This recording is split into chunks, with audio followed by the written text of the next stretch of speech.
તૃતીય શ્લોકમાં શ્રી હરિરાયજી કહે કે સત્સંગના પાત્રમાં જ્યારે જલ રાખો, એમ અગ્નિમાં જલ નાખો તો અગ્નિ બુઝાઈ જાય, પણ પાત્રમાં ભરીને જલ મૂકવામાં આવે અગ્નિ ઉપર તો એ અગ્નિ જલને ઉડાડી દેતો હોય છે, અગ્નિ જલને બાળી નાખતો હોય છે.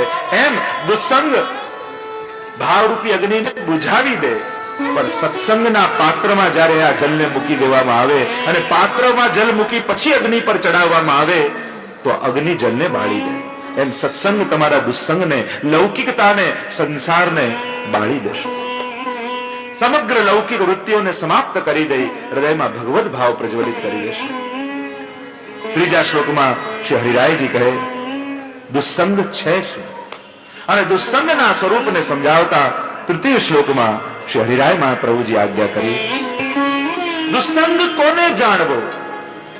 કોણ દુસ્સંગ? જે બહુ વ્યસની છે, જે બહુ ખરાબ છે, જે બહુ લૌકિક, એ દુસ્સંગ. દુસ્સંગ કોણ? બે લક્ષણ પહેલા આપ્યા. એમ કુલ 6 લક્ષણમાં દુસ્સંગને જાણીશું આપણે. પહેલું લક્ષણ આપ્યું મહાપ્રભુજીના વચનથી જે વિપરીત વાત કરતો હોય દુસ્સંગ છે. જેને પુષ્ટિ માર્ગમાં આગળ વધવું છે એના માટે દુસ્સંગની વ્યાખ્યા શું છે? જગતમાં અનેક મતો છે, અનેક વાદ છે, અનેક માન્યતાઓ છે. પુષ્ટિ માર્ગી જીવ માટે દુસ્સંગ શું? પહેલું અને પ્રધાન લક્ષણ મહાપ્રભુજીની વચનથી જે વિપરીત વાત કરે એ બધું જ દુસ્સંગ છે. ઘણા લોકો કે અમે આની બુક વાંચી, અમે આનું લેક્ચર સાંભળ્યું, અમે આ બધું જ બરાબર છે, ગમે તેટલી સારી વાત લખી હોય પણ મહાહરિરાયજીની દ્રષ્ટિએ તો એ દુસ્સંગ જ થયો કહેવાય.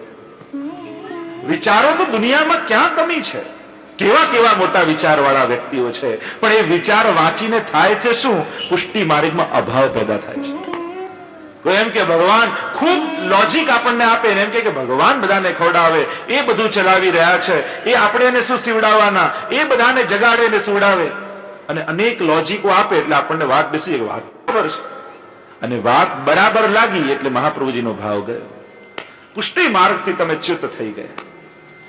જેને પુષ્ટિ પુરુષોત્તમને પામવા છે એના માટે ઉત્તમ વિચારો એ ઉદ્ધારક નથી, મહાપ્રભુજીના વિચારક ઉદ્ધારક છે. બહુ જાણી લેવું, જાણકાર વ્યક્તિઓ જ આજે સમાજમાં ભટકી રહ્યા છે. સૌરાષ્ટ્રનો એક અભણ વૈષ્ણવ હોય, જેને મહાપ્રભુજીમાં દ્રઢ શ્રદ્ધા હોય, એને ગમે તેટલો મોટો વિદ્વાન ભટકાવી શકતો નથી. હા, ભણેલો ગણેલો શહેરનો હોય ને એને કોઈ પણ ભટકાવી શકે. પણ બુદ્ધિ આવી ને, અને બુદ્ધિમાં તર્ક આપો. દુનિયામાં તર્કથી એ પણ સાબિત થઈ શકે છે કે ભગવાન નથી, અને તર્કથી સાબિત થઈ શકે છે કે ભગવાન છે. દુનિયામાં એ પણ સાબિત થઈ કે કોઈ કોઈને પ્રેમ નથી કરતું, અને એ પણ સાબિત થઈ બધા એકબીજા માટે જ જીવી રહ્યા છે. તર્ક શું સાબિત ન કરાવી શકે? બધું જ થઈ શકે છે. જો લોજિક જ આપવા છે દુનિયામાં તો ઘણા બધા આપી શકાય, બધું જ સાબિત કરી શકાય. જેનામાં જેની બુદ્ધિ વધારે એટલો પોતાનો મત વધારે આપણી બુદ્ધિમાં મૂકી શકે. મહત્વની વાત છે મહાપ્રભુજીના વચનમાં નિષ્ઠા.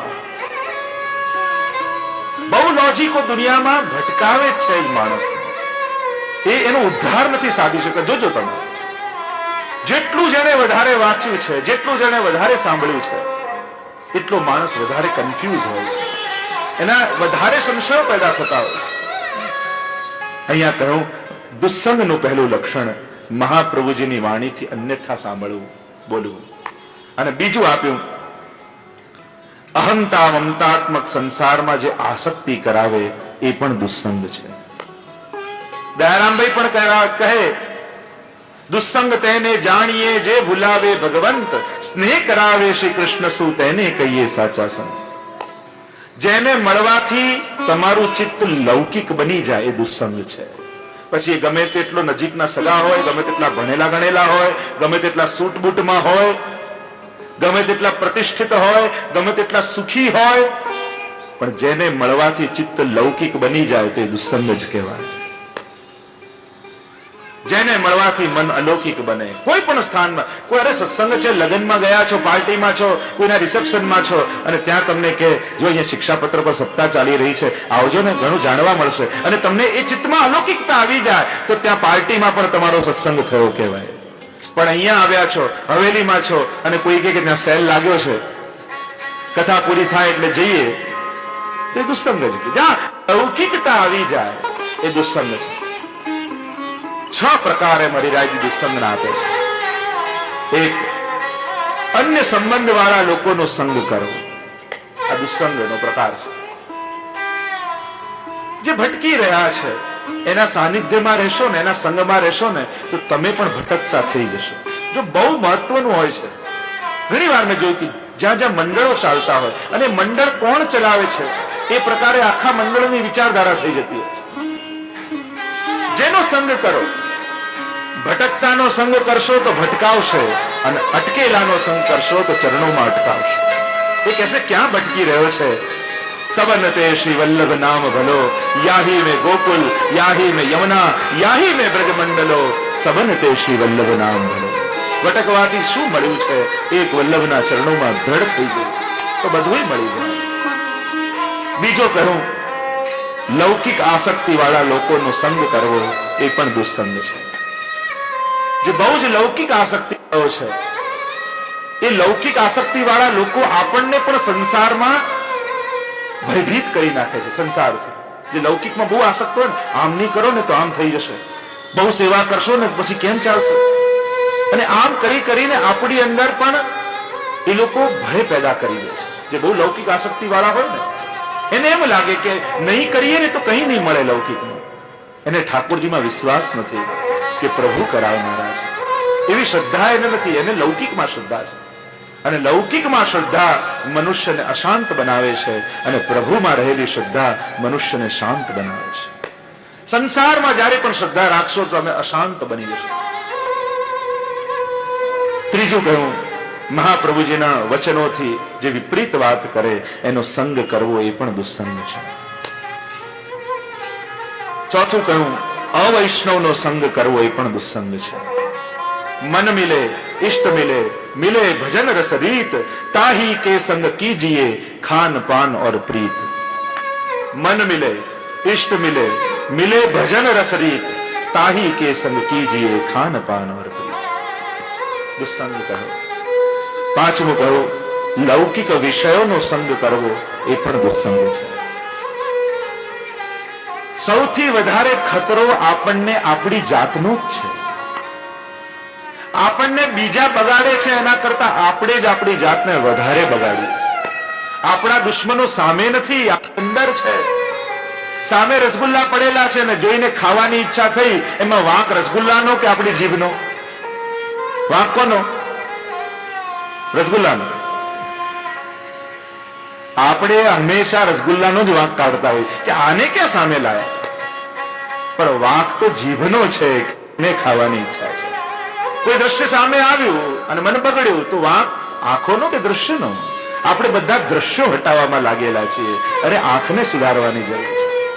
યદા બહિર્મુખાયુયમ ભવિષ્યત કથંચન તદા કાલ પ્રવાહસ્થા દેહ चित्ता दयोप्य. इसीलिए महाप्रभु जी शिक्षा श्लोकी में आज्ञा करते हैं, તમારી જ ઇન્દ્રિયો તમારો ગ્રાસ કરી જશે, ભક્ષણ કરી જશે આ કાલના પ્રવાહમાં.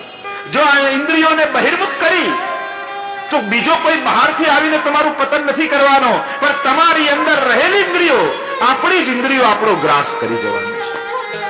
બહાર કોઈ દુશ્મન નથી, અંદર જ આ ઇન્દ્રિયો પ્રતીક્ષા કરી રહી છે.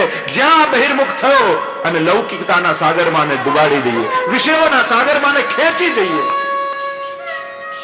અંદર જ આ ઇન્દ્રિયો વિષયો લઈને બેઠી છે, અને આપણે બધા જ દ્રશ્યો સુધારવાની કોશિશ કરીએ. દ્રશ્યોને સુધારવાની કોશિશ નથી કરવી, આંખને સુધારવાની કોશિશ કરવાની.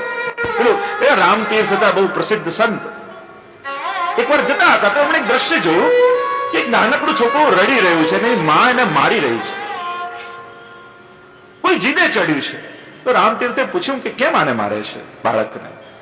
શું કરવું? આ માનતો નથી, મારું નહીં તો શું કરવું? પણ શા માટે? હું કઈક મદદ કરી શકું? અરે આ છોકરો જીદ્દે ચડ્યો છે કે મારે મારો પડછાયો પકડવો છે. હવે તડકામાં એનો પડછાયો પડે ને પકડવા જાય એટલે આગળ જાય એટલે પડછાયો આગળ જતો રહે. પડછાયો ક્યાંથી પકડાય? જીદ્દે ચડ્યો છે, માનતો નથી એટલે મારી રહી છે. રામતીર્થે કહ્યું હું પકડાવી દઈશ. છોકરાને તડકામાં લાયા, એની ચોટી ઊંચી કરીને કહ્યું ચોટી પકડ તારી, અને પોતાની ચોટી પકડી એટલે પડછાયો એમાં દેખાયો કે જાણે એને પડછાયો પકડી લીધો હોય. બસ આપણે આપણી જ ચોટી પકડવાની છે.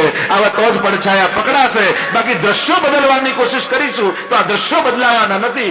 આપણે જ આપણી આંખને સુધારવાની છે. આપણે આપણી ચોટી પકડીએ તો પડછાયા પકડાય. આપણે બધે સંસારમાં વાંક, સામે વાંક ગોતીએ છે, પણ જે બધું છે તો અંદર છે. આ દુસ્સંગ છે. લૌકિક વિષયોનો સંગ કરવો. અને છઠ્ઠું કહ્યું, વ્યવહારિક કાર્યોમાં આસક્તિ રાખવી એ પણ દુસ્સંગ છે. ઘણાને બહુ આસક્તિ હોય લૌકિકમાં. આને ત્યાં નહીં જઈએ ને તો ખોટું લાગશે, પેલાને ત્યાં જઈએ ને તો ખોટું લાગશે. અરે આ ખોટું લગાડવામાં આખું જીવન ખોટું કરી નાખ્યું આપણે. પેલાને ખોટું લાગશે ને આને ખોટું લાગશે. લૌકિક વ્યવહારોમાં આસક્તિ ઘણાને જોઈએ, એટલી બધી એને આસક્તિ હોય, એમાં જ ફર્યા કરતા હોય. આ દુસ્સંગ છે. આમ 6 પ્રકાર દુસ્સંગના બતાવ્યા. અને એટલે જ આપણે ત્યાં ભગવદીઓ ગાતા કહે, ત્યજ મન હરિ વિમુખન કો સંગ. હરિરાયજીએ કહ્યું કે આટલાથી બચજો. તો વૈષ્ણવે કહ્યું તો પછી સંગ કરવો કોનો? કોને અમારે સત્સંગ ગણવો? તો એ સત્સંગને બતાવતા 9મા શ્લોકમાં શ્રી હરિરાય મહાપ્રભુજી આજ્ઞા કરે, યશ્ચ કૃષ્ણે ગતિં નિત્યં બોધયત્ય પ્રયોજનં નિરપેક્ષસાત્વિકશ્ચ તત્સંગઃ સાધુસંગમઃ. યશ્ચ કૃષ્ણે ગતિં નિત્યં બોધયત્ય પ્રયોજનં. સત્સંગનું પહેલું લક્ષણ બતાવ્યું, યશ્ચ કૃષ્ણે રતિમ નિત્યમ બોધયત્ય પ્રયોજનમ. સત્સંગ કોનો કરવો, કયા જીવનો કરવો? તો પહેલું લક્ષણ બતાવ્યું કે જે સદાય શ્રી કૃષ્ણમાં નિષ્કામ પ્રીતિનો બોધ કરતો હોય, કરાવતો હોય, એ સત્સંગ છે. ભગવદીનું લક્ષણ બતાવતા કહ્યું કે જે ઠાકોરજીમાં નિષ્કામ પ્રેમ કરાવે એ ભગવદી છે, એનો સંગ કરો. જેનાથી તમારું ચિત્ત પ્રભુમાં પ્રેમ કરતું થઈ જાય, નિષ્કામ પ્રેમ કરતું થઈ જાય, તો એ સત્સંગ છે, એનો સદાય સંગ કરો. અને આવો સંગ મળે તો કોઈ પણ ભોગે એવો સંગ છોડવો નહીં. આપણે ત્યાં તો સત્સંગની કેટલી મહત્તા બતાવી છે. ભગવદીનો, વૈષ્ણવનો સંગ કે જે ઠાકોરજીમાં નિષ્કામ પ્રેમ કરાવી દે, એવા જીવ જો તમને મળી જાય તો એને કોઈ પણ ભોગે છોડતા નહીં. વાર્તા સાહિત્યમાં તો ત્યાં સુધીનો પ્રસંગ આવે છે, એક વૈષ્ણવ બીજા વૈષ્ણવને ત્યાં ગયા સત્સંગ કરવા. કેટલાય દિવસો સુધી સત્સંગ ચાલ્યા, અને થોડા દિવસ થાય એટલે પેલા બહારગામથી આવેલા વૈષ્ણવ કહે કે હવે આટલા દિવસ થઈ ગયા, હવે હું મારા ગામ પાછો જાઉં. અને આ વૈષ્ણવ કોઈ ને કોઈ બહાનું કાઢીને એમને રોકી લે. હમણાં તો આ પ્રસંગ આવે છે, હમણાં તો આ આવે છે, એમ કરી કરીને એમને રોકી લે. મનમાં એમ થાય કે આ સત્સંગ છૂટી ન જાય. આમ કરતા કરતા 1 વર્ષ થઈ ગયું, એ વૈષ્ણવને જવા ન દે. અને વર્ષ થયું એટલે હવે આ વૈષ્ણવે કહ્યું કે હવે તો મારે જવાનો સમય થયો છે, હવે મને જવા દે. જ્યારે આ પતિ પત્નીને થયું કે આ વૈષ્ણવનો સંગ છૂટી જાય તો જીવનનો સાચો આનંદ જતો રહે. શું કરીએ? એવું કંઈક કરીએ કે એમને રોકાઈ જ જવું પડે. પતિએ તો કહ્યું કે અરે આપણે બધા ઉપાય કરી લીધા, અને આમ કરતા કરતા એમને 1 વર્ષ રોક્યા, હવે એમને કેમ રોકવા? પત્નીએ કહ્યું કે એક ઉપાય છે, જો આપણો એકનો એક દીકરો જો ગુજરી જાય તો આ વૈષ્ણવ રોકાઈ જાય. જો આ સત્સંગની ક્યાં પરાકાષ્ઠાની વાત આવી, સત્સંગ માટેની કેટલી આસક્તિ બતાવી, અને એ સ્ત્રી પુરુષે એના એકના એક દીકરાને વિષ આપી દીધું.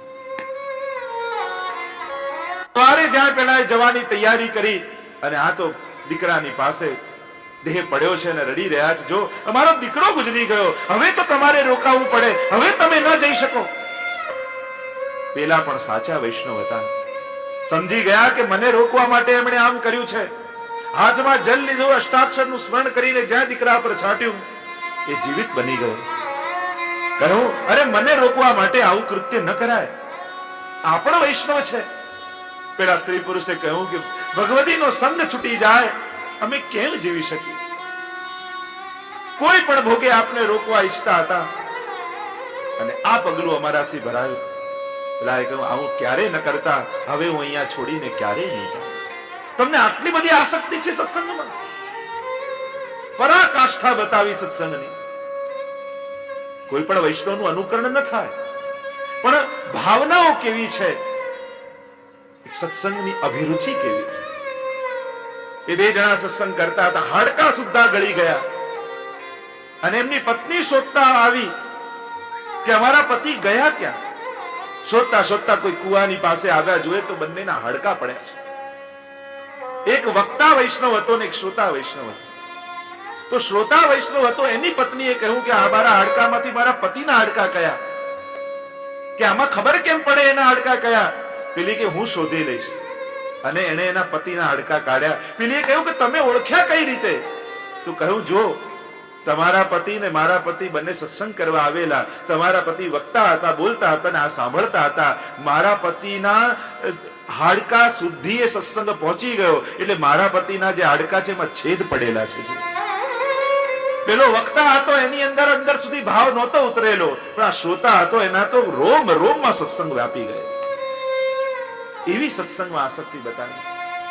કેવાનો સંગ કરવો? કહ્યું કે જે તમને ભગવાનમાં પ્રીતિ વધારી દે એવાનો સંગ કરવો. તમારું મન ભટકાવી દે એનો સંગ નહીં કરવો. જે ભટકાવ્યા કરે એનો સત્સંગ નહીં કરવો. જે તમને સ્થિર કરી દે એનો સંગ કરવો.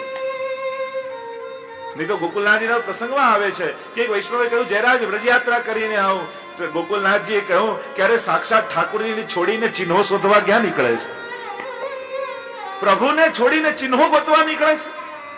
ત્યાં તો ચિહ્નો છે, પણ એને જ્યાં લીલા કરી એ ઠાકોરજી તારે ત્યાં બિરાજી રહ્યા.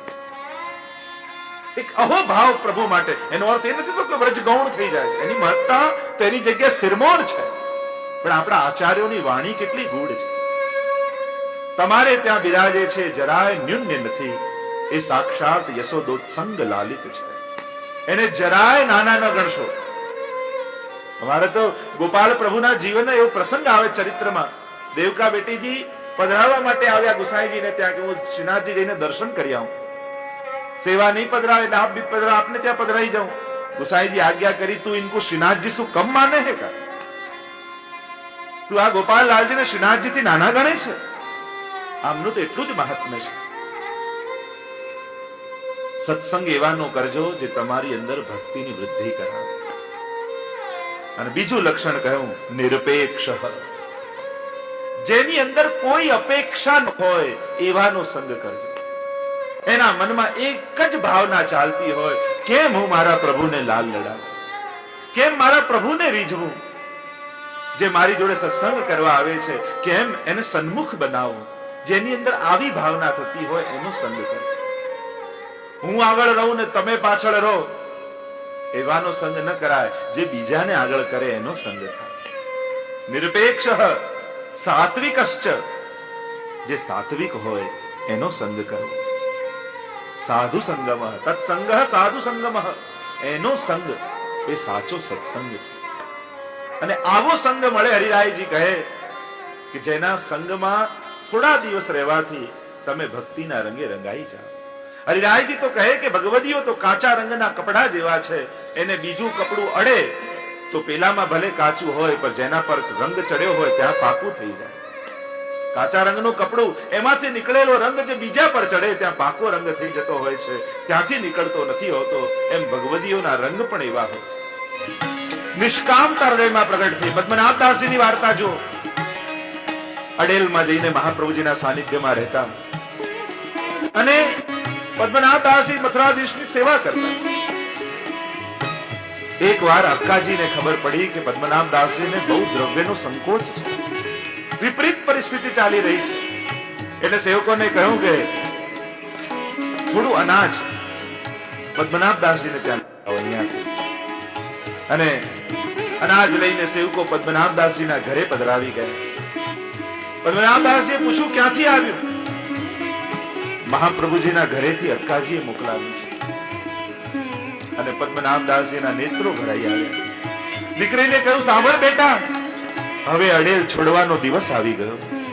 આપણા સુખ માટે જ્યારે ગુરુને પરિશ્રમ લેવો પડે તો પછી ગામ છોડી દેવું સારું છે. નિરપેક્ષ છે. એવી ઈચ્છા નથી કે બાપુની સેવામાં રહું છું એટલે મારું બધું કાર્ય મહાપ્રભુજી કરે. એમને તો એમ ભાવ છે, ના ના, મારે કારણે વલ્લભને શ્રમ પડે તો મારું સેવક ગર્વ જાય. નારાયણ દાસજી ચંદ્રમાજીની સેવા કરતા, શરીર કૃષ્ણ બન્યું, વૃદ્ધ બન્યું. એક વાર ચંદ્રમાજી બહુ પ્રસન્નતામાં બિરાજતા હતા. ચંદ્રમાજીએ કહ્યું, નારાયણ દાસ કશું માંગો. અને નારાયણ દાસે કહ્યું, જરા જો આપ પ્રસન્ન થયા હો તો આપ આજથી ગુસાઈજીના ઘરે બિરાજી જાઓ. અરે નારાયણ દાસ, આ શું માંગ્યું? નારાયણ દાસે કહ્યું, હવે મારું શરીર વૃદ્ધ થયું છે, હવે આપને હું સુખ નહીં આપી શકું. ગુસાઈજીને ત્યાં આપને અધિક સુખ મળશે, આપ ત્યાં પધારી. અહીંયા તો માંગવાનું પણ કહ્યું તો પ્રભુનું સુખ માંગ્યું, નિરપેક્ષ માંગ્યા. જેના સંગથી સદાય પ્રભુનું ચિંતન મનમાં રહે એ ભગવતીનો સંગ. 5 સત્સંગના લક્ષણ આપ્યા ભગવતીના સંગના. પહેલું લક્ષણ આપ્યું, જે સદા ઠાકોરજીમાં પ્રેમ રાખનારો હોય. બીજું લક્ષણ આપ્યું, નિરપેક્ષ હોય, કોઈ અપેક્ષા મનમાં ન હોય.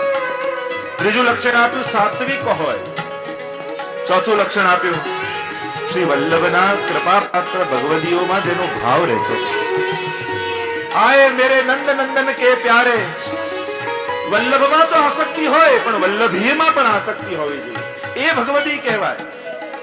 હરિરાયજી તો પોતે કહે છે, વલ્લભ પ્રભુ કરુણા કરકે કીજે મોહે નિજ દાસન કો દાસ. આપના એ દાસનો દાસ બને. વલ્લભીમાં પણ આસક્તિ હોવી જોઈએ. ઉત્તમ શ્લોક દાસની વાર્તામાં આવે ને, પોતે બ્રાહ્મણ છે પણ રસોઈ કરવાનું કાર્ય કરે છે. ગુસાઈજીએ કહ્યું, અરે આ કાર્ય ક્યાં કરો છો? અને બ્રાહ્મણ થઈને અન્યની સેવા કરો, એના કરતા અમારી સેવામાં આવી જાઓ. અને ઉત્તમ શ્લોક દાસને પોતાની સેવામાં રાખી દીધા.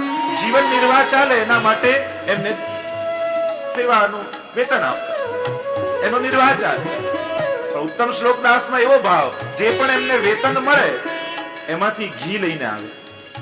અને મહાપ્રભુ શ્રી ગુસાઈજીના સેવકો જ્યારે પ્રસાદ લેવા બેઠા હોય ત્યારે એમને ઘી પીરસે. બધામાં ઘી રેડે, હજી આરોગો, હજી લો. ગુસાઈજીને ખબર પડી કે ઉત્તમ શ્લોક દાસ એવું કરે છે, જે પણ પગાર મળે એમાંથી ઘી લઈને આવે ને અમારા સેવકોને ખૂબ ઘી લેવડાવે. ત્યારે ઉત્તમ શ્લોક દાસને બોલાવ્યા અને કહ્યું, આ શું ક્રિયા છે, આ શું કરો છો? ત્યારે ઉત્તમ શ્લોક દાસના નેત્રો ભરાઈ આવ્યા. કહ્યું, જયરાજ, એમ તો હું આપની સેવા અધિક નથી કરી શકતો, પણ આપની જે સેવા કરે છે એ હૃષ્ટપુષ્ટ રહે, આનંદમાં રહે, એમનો દેહ સ્વસ્થ રહે, તો આપની સેવા આપને અધિક લાલ લડાવી શકે, એટલા માટે એમને ઘી આરોગાવો. અને આ વાત સાંભળી તો ગુસાઈજી બહુ પ્રસન્ન થયા. ઉત્તમ શ્લોક દાસ, કછું અમસું માંગો, કંઈક માંગો. ત્યારે ઉત્તમ શ્લોક દાસે માંગ્યું કે આપ ક્યારે પણ મારા પર અપ્રસન્ન ન થાઓ એવી કૃપા કરો. અને गुसाईजी मुखारविंद वचन कहा, उत्तम श्लोक दास, तुमने बहुत बड़ी चीज मांग ली, તમે બહુ મોટી વાત માંગી લીધી કે સદાય ગુરુની પ્રસન્નતા મારા પર રહે. આમ વૈષ્ણવના ભાવમાં ભાવ. 252 ની વાર્તામાં આવે, એક ચોર વૈષ્ણવનો વેશ લઈને ઘરે આવ્યો. એકના એક દીકરાને મારી નાખ્યો, બધું બાંધી પોટલો ભરીને નીકળતો હતો. એટલામાં સ્ત્રી પુરુષ ઘરે આવ્યા. ઘરે આવ્યા ને ખબર પડી કે બધું લૂંટીને જઈ રહ્યો છે. પત્નીએ કહ્યું, એ ન જુઓ, એ જુઓ કે વૈષ્ણવના વેશમાં આવ્યો છે. અને વૈષ્ણવના વેશમાં છે, પ્રસાદ લેવાનો સમય છે, પ્રસાદ લીધા વગર અમે તમને નહીં જવા દઈએ. એવો ભાવ વૈષ્ણવ વેશનો પણ.